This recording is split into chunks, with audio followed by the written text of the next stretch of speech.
Welcome back to the Long Lunch, and it is good to have in the studio our boxing expert, Paul Upham. Thanks for joining us, Paul. Great to be here. And you're obviously very excited, as we all are, whenever there's Aussies fighting, but Daniel Geale, the real deal, and Billy Dib fighting in Tasmania. It's exciting stuff. Well, look, boxing gets a lot of complaints that we don't put on great cards, but this is a great card. 2 world title fights, genuine contenders. They should be good contests. There's no walkovers here. The Aussies are going to have to work hard to win, and this is why you should buy this card on Main Event or go and see it on Fox Sports Pub and Club, because this is what the fans want to see, and Daniel Geale is going to show he is one of the best boxers in the world. Yeah, we've just heard from him a little earlier in the day saying that he believes he's in the best form of his career and he's only just starting to reach his potential. I guess perhaps a scary thought, but is that how you see it? I think it's all about confidence. We look back at that loss, his one career loss to Anthony Mundine, and that night I think it gave him the confidence for the future, to understand that he is a talent. He went to Germany, he won the world title over there against Sebastian Sylvester.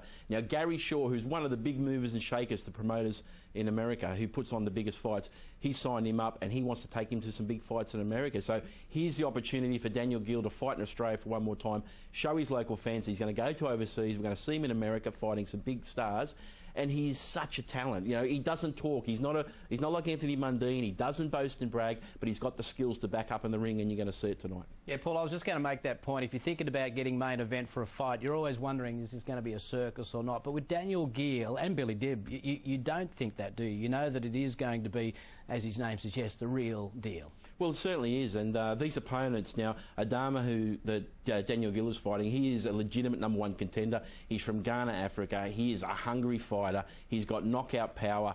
In comparison, Daniel Geale knocked Roman Karmazin, the former world champion, out in 12 rounds. This guy Adama knocked him out in 9 rounds. So he's coming here. He's actually said that Daniel Geale's got no power, that he's a slapper. But Daniel Geale has got tremendous timing. He's got great timing, and he is going to really, I think, test Adama's chin, because I think he's going to be surprised. Got a great work rate. Daniel Geale just outworks you in the ring. Let's take a look now at the matchup between Geale and Adama for the IBF middleweight title and some of their stats. Talk us through these, Paul. Well, Daniel Geale, you can see the same age there, 31 years of age. Now, Adama had a lot of trouble getting fights early in his career in Ghana, Africa. He's moved to America now. In the last 2 years, he's become more active.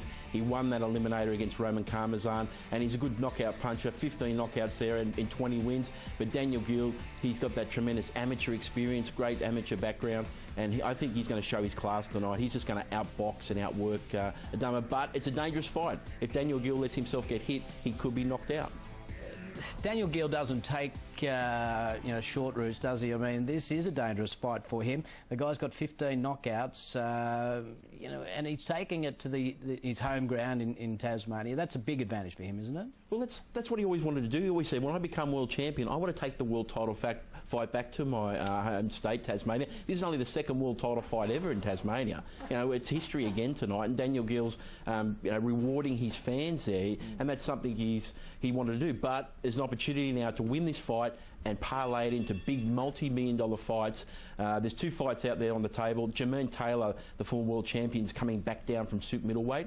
That's a fight they could put on Showtime in the television network in America. And also the current world champion, Argentine Sergio Martinez, who's got the WBC world title. That'd be a unification match.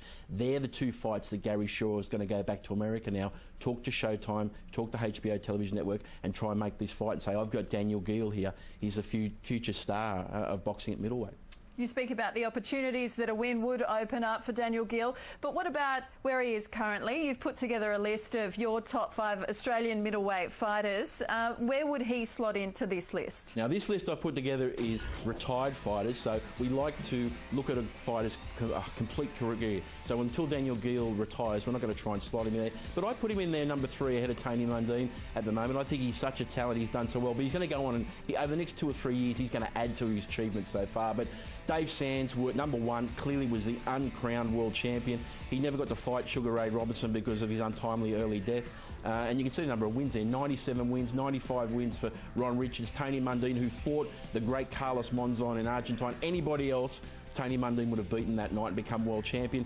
The great Les Darcy, who tragically died at 21. The Maitland Wonder and Dave Smith, the heavyweight who Darcy beat twice. in history, they're our top middleweights, but Daniel Geale is going to parachute himself in there somewhere when he does retire one day. Two Aussies defending their titles. They're both likeable blokes as well. Billy Dib, of course, the other fighter there, and I loved his grab in that press conference. He said, "I'm not going to give up my title without a fight." Well, he's got a tough fight because this Mexican, Eduardo Escobedo, is a tough opponent. Great record, a lot of experience. Billy Dib's improved so much over the last 2 years under trainer Billy Hussein. I've really been impressed. He took that disappointment of losing to a world title fight in America when he was being promoted by Oscar De La Hoya and Shane Mosley. He's come back, he's retooled, and he's so much more aggressive and he's more positive in the ring than he ever was. And I think he's really going to show tonight that he is one of the best featherweights in the world, and he's going to defend this IBF world title. These won't be easy fights. This is not an easy win for Billy Dib or Daniel Geale, but these guys are going to show how talented they are against very good opposition.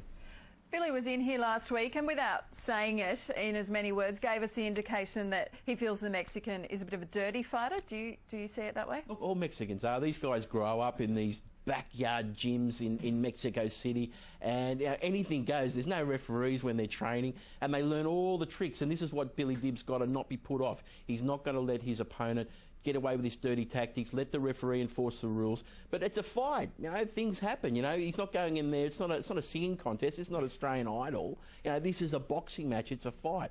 And he's got to fight to win this contest, and that's why we like this sport, because anything can happen on the night, and you just got to see what happens. Just quickly before we let you go, there's some talk about Geale perhaps shutting up Anthony Mundine before he goes to the US. Is that something you think should happen? Look, Geale would love that fight. I think that actually made Daniel Geale. He lost. It was a split points decision that night against Anthony Mundine. Mundine's trying to get a fight in America. He's trying to sign with Top Rank, but as Gary Shaw, the American promoter, said, it's going to be hard to promote Anthony Mundine in America because of his past comments over there. But, we'd love to see this fight, but he's campaigning at junior middleweight, Anthony Mundine, so Geale's not going to wait. He's going to go and make these big fights. He's not going to wait for Anthony Mundine. He's got bigger fights in America.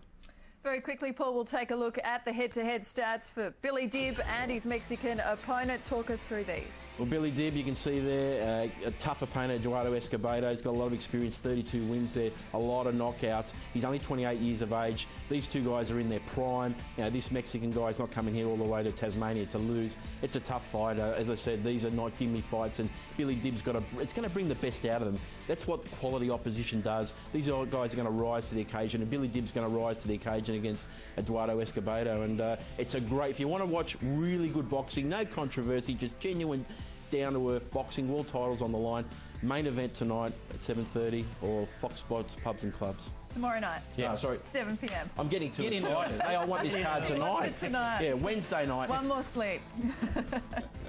It happens. Great to have you in, Paul. Thank you, as always, our boxing expert, Paul Upham. Thanks, Great Paul. to be here. All right, stay with us here.